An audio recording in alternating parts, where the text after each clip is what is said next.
Hello everyone and welcome. So in this video I'm going to be teaching you how you can basically raise a dispute for inquiry, and basically it could be a hard inquiry as well. So how to basically do that? Now for this type of disputes, you are going to be first of all head over to experian.com and /dispute. So that is going to be taking you to your online disputes section.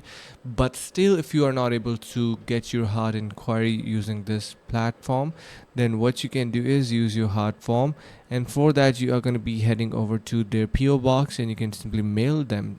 So you can write your inquiry and put a letter to Experian using the PO box 4500 Allen, Texas 75013, and that is how you can do your hard inquiry on Experian. And I hope this is going to be helping you guys out. If you have any issue, let us know in the comments below and I will be more than happy to assist you on this matter. So thank you so much for watching, guys. Stay tuned, subscribe to our channel. See you guys in the next one.